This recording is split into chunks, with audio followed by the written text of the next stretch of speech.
All rise.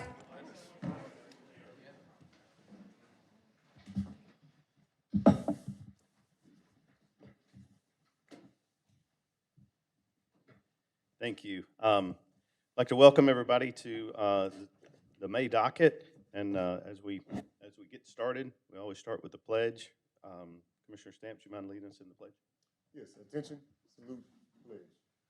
Pledge allegiance to the flag of the United States of America and to the republic for which it stands, one nation, under God, indivisible, with liberty and justice for all. Thank you, Commissioner. Now we'll recognize Richard Stone for opening prayer. Dear Heavenly Father, we pray for your guidance as the process of governance is undertaken today, and that you will impart wisdom to our commissioners as they represent the people and make decisions that affect the future of our state. Grant them clarity of mind, unity of purpose, and a heart for service, and guide every discussion and action which happens here today. In the name of your Son, Jesus Christ, we pray. Amen. Amen. You may be seated.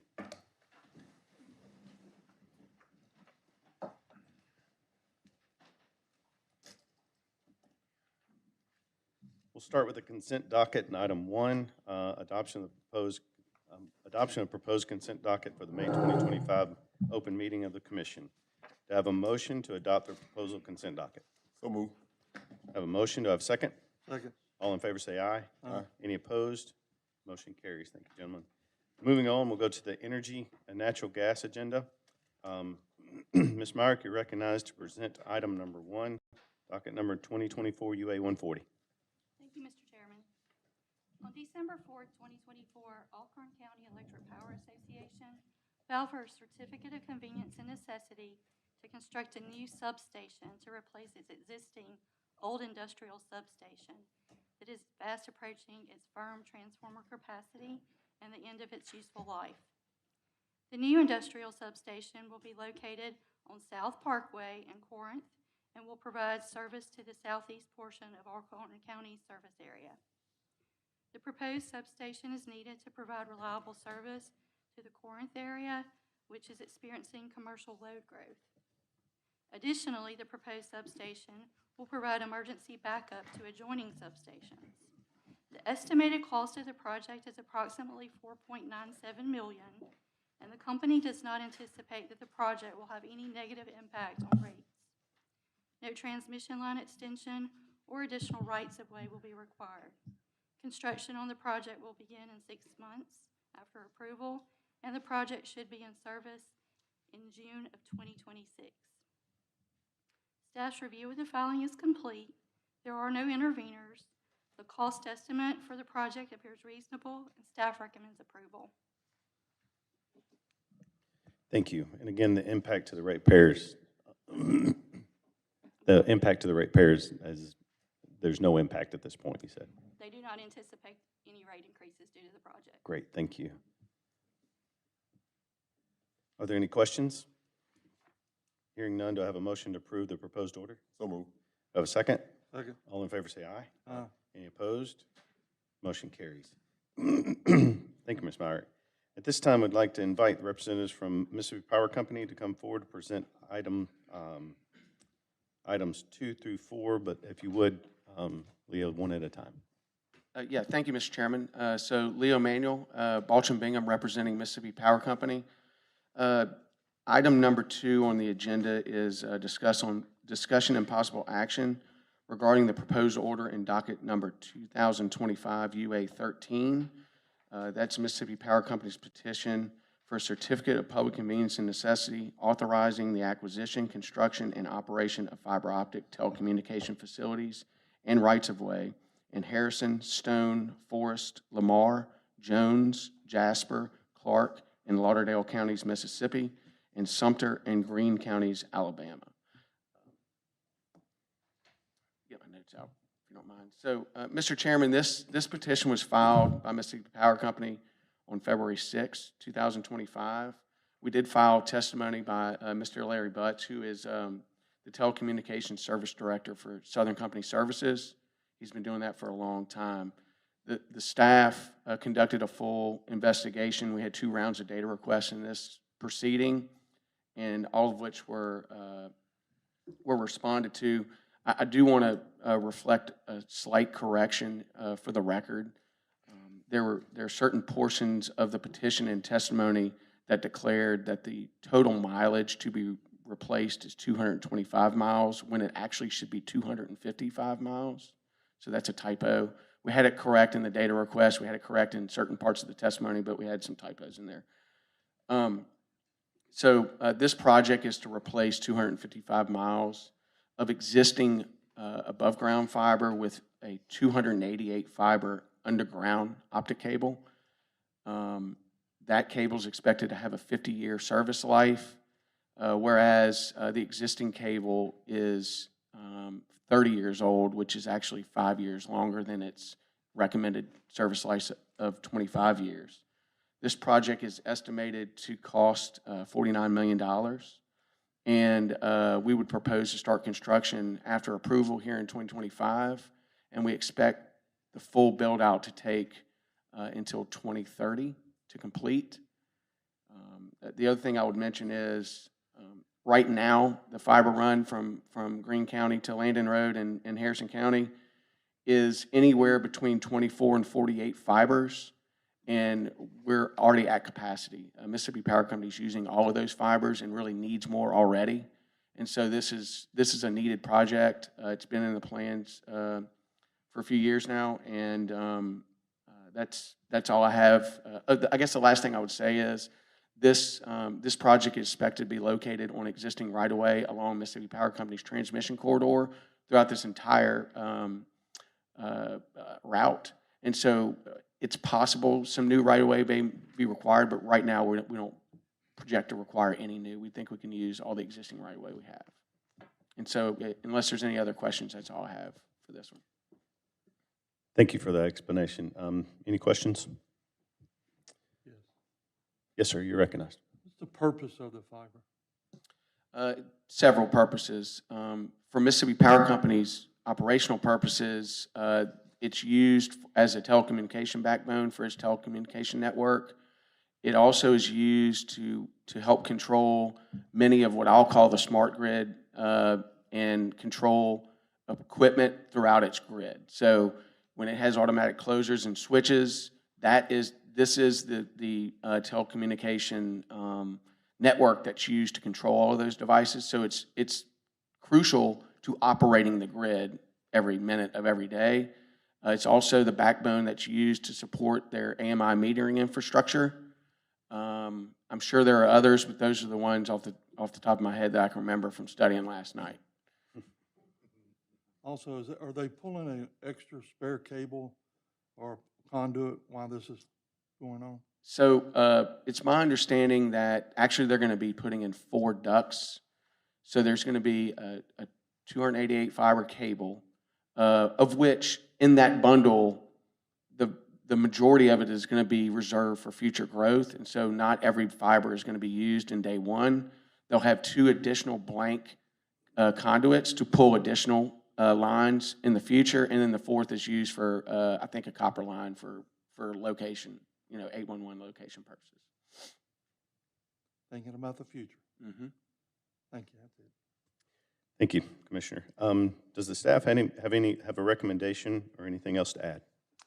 Staff's review of the filing is complete, and we're recommending approval. Thank you. Any other questions, gentlemen?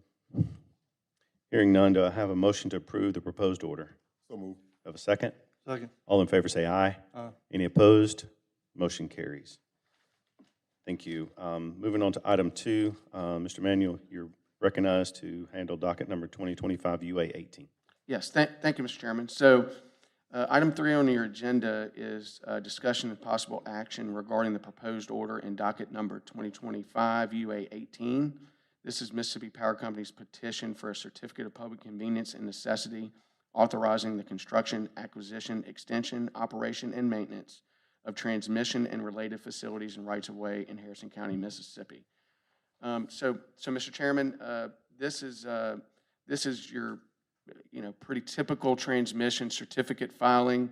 What Mississippi Power Company is seeking here is to reconductor approximately 11 miles of existing 115 kV transmission, but they're also in that process requesting the authority to replace the existing wooden poles with steel or concrete, depending upon what each structure is required from an engineering standpoint.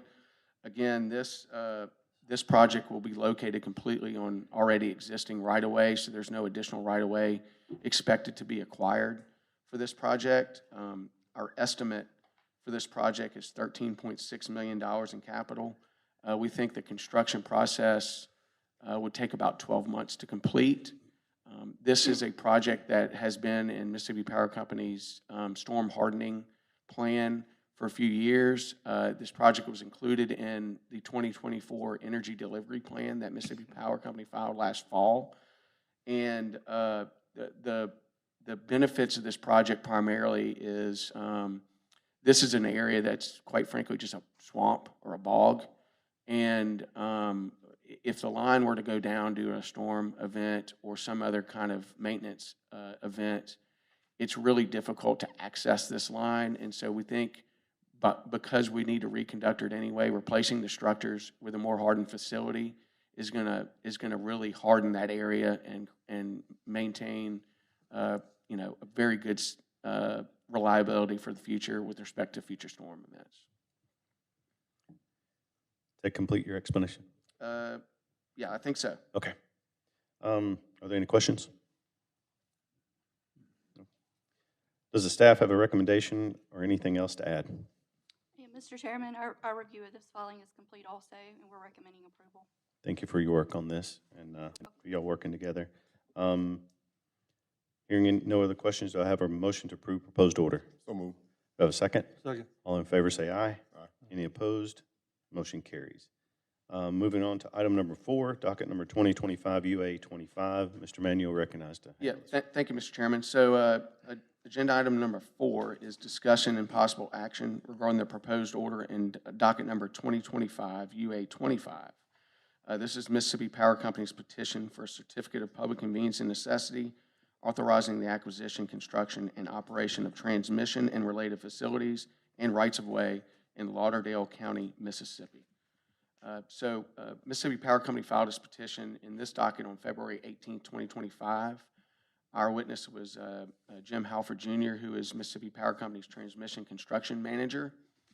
And the staff conducted their discovery in this docket as well. It is complete.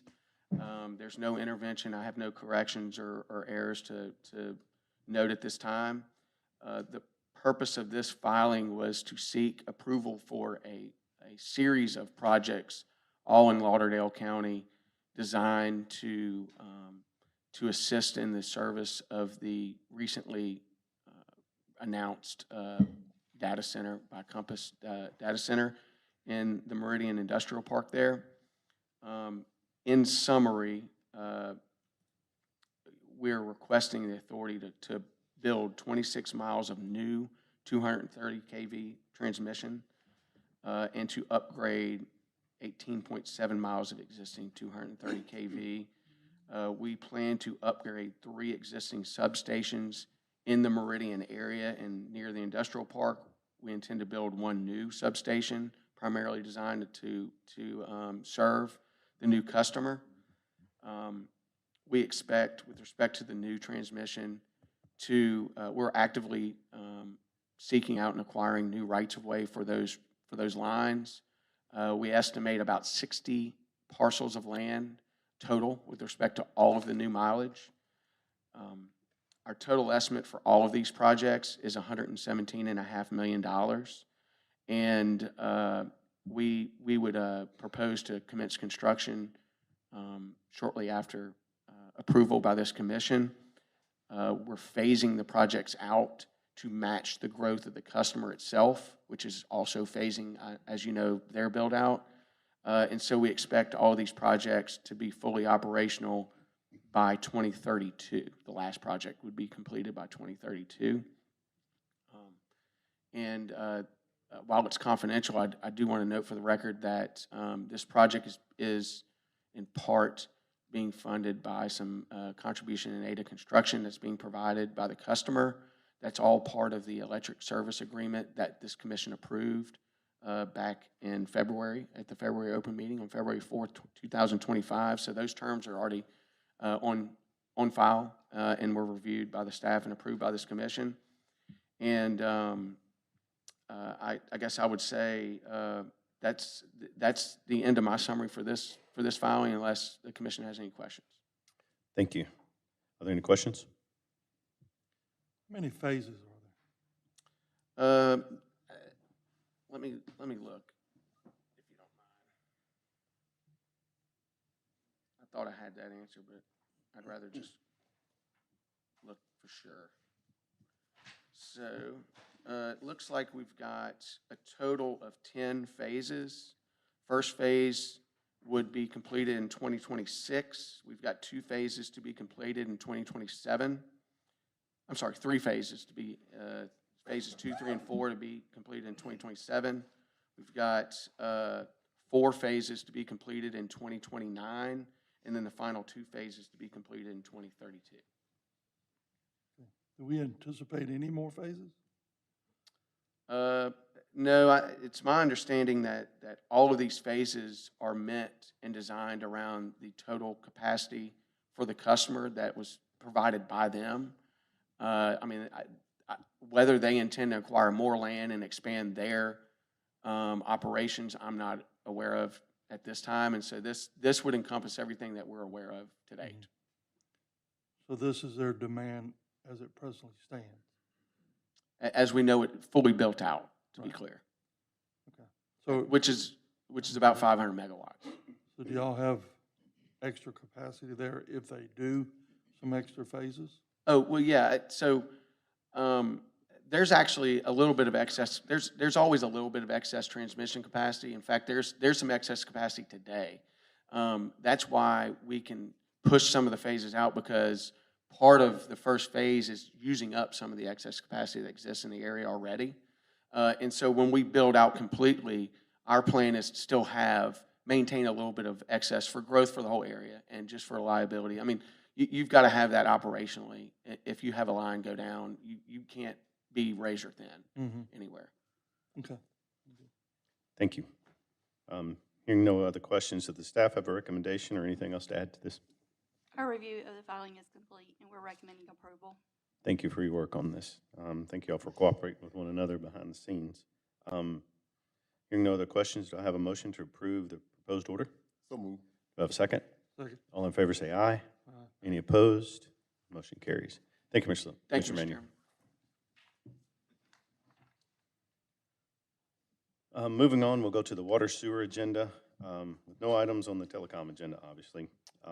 Mr. Rhodes, you're recognized to present item number 1, docket number 2025 UA 09. Thank you, Mr. Chairman, Commissioners. Great River Utility Operating Company, LLC, has filed a petition seeking a supplemental certificate of public convenience and necessity authorizing the acquisition, construction, and operation of facilities for wastewater service in Harrison County, Mississippi. This supplemental certificate request addresses 2 specific areas. The first condition involves correcting the boundaries for the service area previously granted to Great River by the Commission in docket 2020 UA 145. The boundaries for wastewater service were incorrectly filed for the Robinwood subdivision.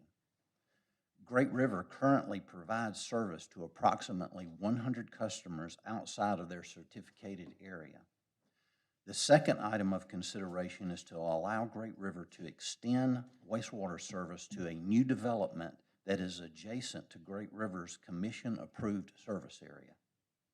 The order being presented before the Commission today specifically seeks approval for Great River's area of certification request, but defers consideration of infrastructure improvements to a separate filing before the Commission. There are 2 viable options for wastewater treatment under consideration currently. It is the opinion of staff that the final plan and actual cost for wastewater treatment would be best reviewed and decided in a separate facilities certificate filing. The process for handling the current petition in this manner will allow the docket to proceed to completion while allowing the Commission the opportunity to review all options and cost considerations for treating wastewater for the Robinwood subdivision. The Mississippi Department of Environmental Quality has approved the initial plan for treatment that is directed to the lagoon system. The legal description and map have been confirmed by our GIS and mapping specialists. It is staff's recommendation that Great River be granted this supplemental certificate. Thank you, Mr. Rhodes. Are there any questions? So they have what, 100 customers that was not in their certificated area? Yes, sir. And then the second part of it is the new subdivision is going to tie into an existing line, is going to go into an existing lagoon, That's correct. There's 59 units. and that's all we're approving. Yes, that's all we're approving today. The actual decision, I think, right now, I think Great River's attorneys are here and probably can provide more information if you would need that. But I think right now they are still looking at what is the best option of whether going to the lagoon or to the Harrison County Utility Authority for treatment. Okay. All right. Any other questions? Okay. Hearing none, do I have a motion to approve the proposed order? So moved. Do I have a second? Second. All in favor say aye. Aye. Any opposed? Motion carries. Thank you, Mr. Rhodes. I saw your file, how thick that was. That's a short meeting for such a lot of work. So thank y'all for what y'all do, both y'all. Moving on to administrative agenda, discussion and possible action regarding approval of minutes for the April 2025 term of the commission. Do I have a motion to approve the April minutes? So moved. Do I have a second? Second. All in favor say aye. Aye. Any opposed? Motion carries. Moving on to item 2, Ms. Dixon, you're recognized to present item number 2. Thank you, Mr. Chairman. March of this year marked the end of an extended one-year contract with the current slate of annual fuel auditors. You may recall that Horn and London Economics performed the 2022 through 2024 financial and procurement audits for Entergy, and Bates White performed those same audits for Mississippi Power Company. The Commission's extended contracts for those fuel audit services with each of the companies gave the Commission one remaining option to, in its discretion, renew the performance period of the contracts for one final additional year, which would be fiscal year 2025. So therefore, at this point, it's time to determine whether or not the Commission wishes to exercise its option. Commission staff and the public utility staff have reviewed the auditor's recommendations from this latest audit period, and note that the procurement auditors for both companies recommend that many items continue to be reviewed and followed up over the course of this next one-year audit period.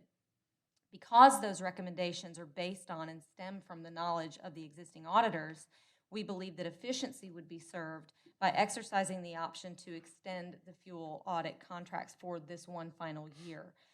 Additionally, it would allow the Commission to lock in prices that were previously proposed by the auditors and remove uncertainty on costs.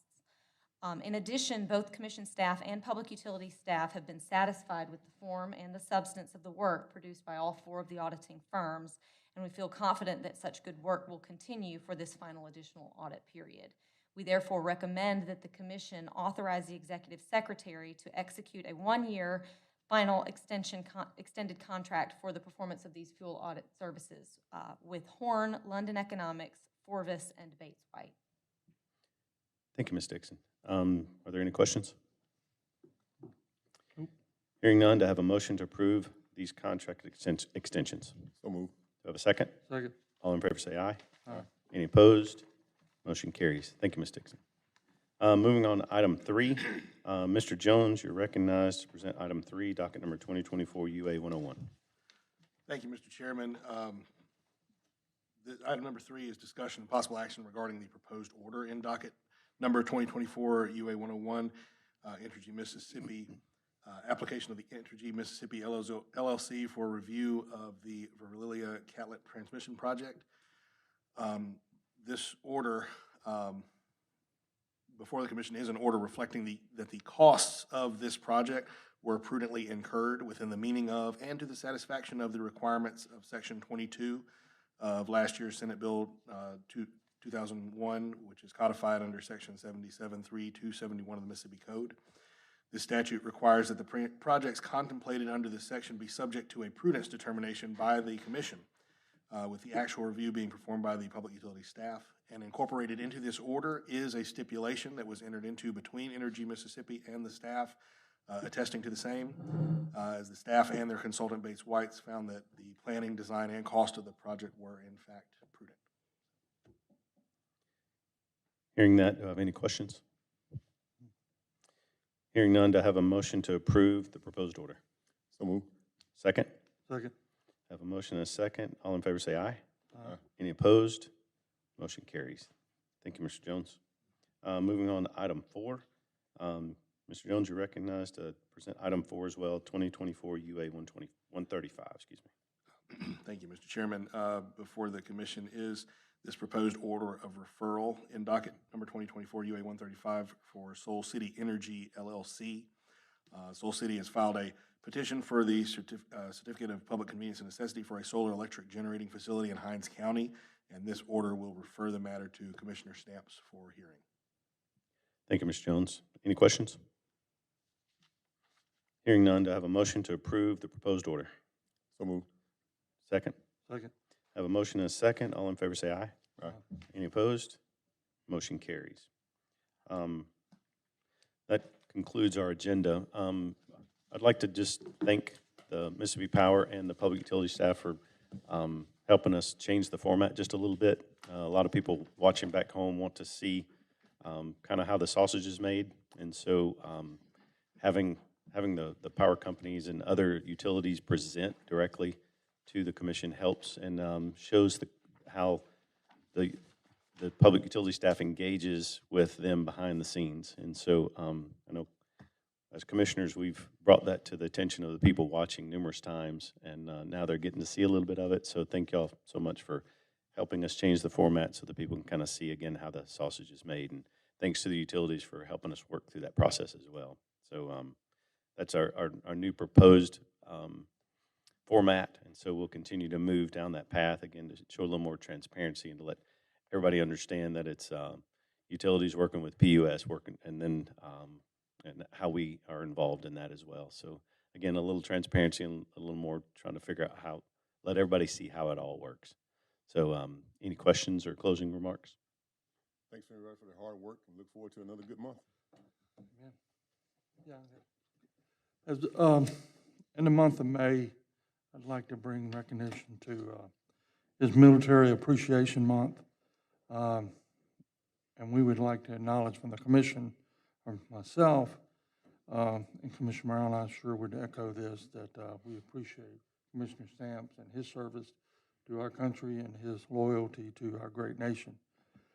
This was established in Congress in 1999. It was spearheaded by John McCain, the late John McCain. So there's a few days that, that got emphasis on them. His Armed Forces Day is Saturday the 3rd, Memorial Day at the end of the month. And then also some great days that, most of us in this room wasn't around that day.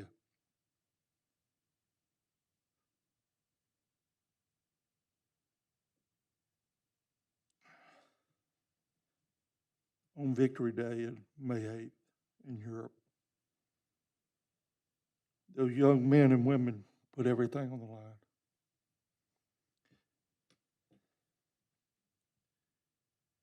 Some didn't make it home. And they're the true heroes. I had the honor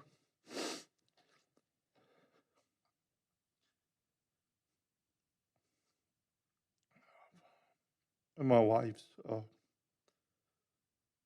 stepdad was a young man that was there on that day. He was in the Air Force. They called it the Army Air Force back then. But he was the one that taught me a lot about history from the people that were on the ground and what they went through.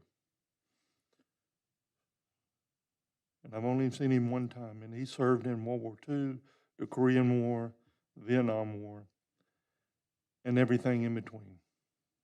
And there's a lot of things that went on in our great country that a lot of people are not privileged to, that the sacrifices that were made.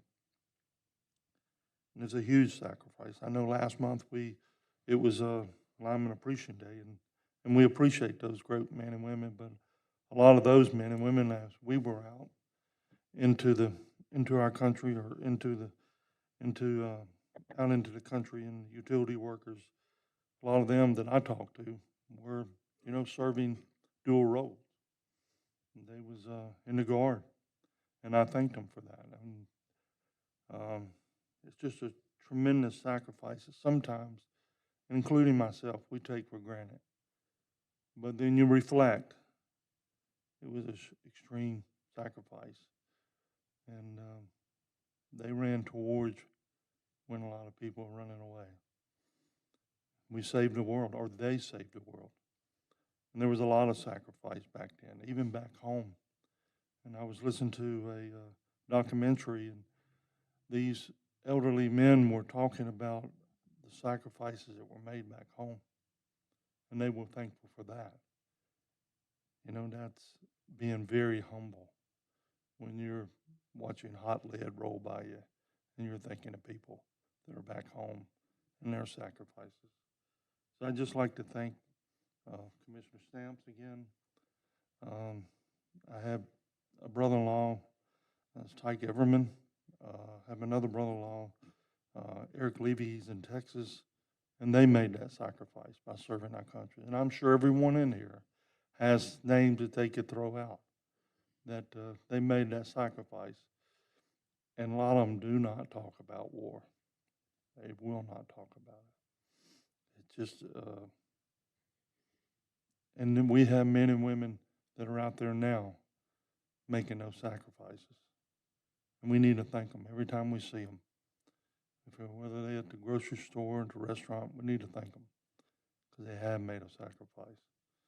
And I pray every day for them and their families, and I pray for our leaders. I pray for Commissioner Brown and Commissioner Stamps and everyone in between, because we live in a great country, folks. It's something we should not take for granted. That's all I have to say. Thank y'all. Thank you, Commissioner. Commissioner Stamps. Thank you, Mr. Chairman, and Commissioner Carr. I appreciate the acknowledgement. The sacrifices that many folks have put in place is going to last generations, and we got to start making those same sacrifices now for the generations that are coming behind us.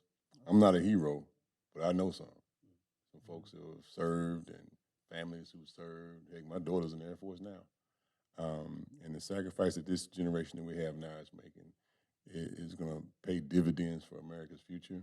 But the sacrifices that those mothers and daughters and wives and sons back home have made are just as monumental as the sacrifices the ones who were overseas fighting the war. Because imagine if you are at home and your dad's not coming back for 18 months. My daughter added up one day. She's like, "Dad, you were somewhere for 9 years of our childhood, and that plays more of an impact on them than me." And so the sacrifice is not just the service members, the family and the children and everyone in between. So I appreciate the acknowledgement. I look forward to recognizing service members all month long and every month thereafter. Thank you, Mr. Chairman. Thank you, Commissioners, both of y'all. And I'll take exception that you're not a hero. I will say that humbleness is what makes you a hero. So I appreciate your service, Commissioner. And I'll tell a couple of stories. About 15 or 20 years ago, I was sitting in a barber shop in Aberdeen, Mississippi. There was an elderly gentleman behind me, and I always talked to my barber. He was a Navy veteran, so I got my hair cut, and I sat there to just finish a conversation with him while the elderly gentleman got in the chair. Well, he continued our conversation, and he proceeded to tell that he was in the military and that they froze him in World War II at the Bulge, and then they froze him again in Korea. Never would have known that. And he didn't speak at length on it, but this man in our midst had served in World War II at the Battle of the Bulge, and then in Korea at the Kaesong. I'm not Kaesong, but I forget where the Chosun Reservoir is where it was. So he's in the Chosun and Battle of the Bulge. So we have heroes among us, and we don't even know it many, many times. But it's because of that humbleness that makes them heroes. It's amazing to know. You know, I've been to D-Day, and you see the sacrifice, like Commissioner Carr said. You know, these 17, 18-year-old boys gave it all, running into the face of hot lead, and they want anything in return. You know, we got a little piece of ground that we can go and recognize American soldiers that gave it all to defeat tyranny. And freedom's not free, and it's not by accident. It's not a mistake that we are in the country that we're in. So I count it a blessing, and I put it squarely on the shoulders of those that have defended our freedom and our liberty for years to come, including you, Commissioner Stamps. So it's a good time to reflect, and I look forward to recognize every military member that I find this month, and every day of the year that I can. So thank y'all so much. Thank you for presenting the resolution, and thank you, Commissioner Stamps, for your service. Any other business in front of the commission? Hearing none, we stand adjourned.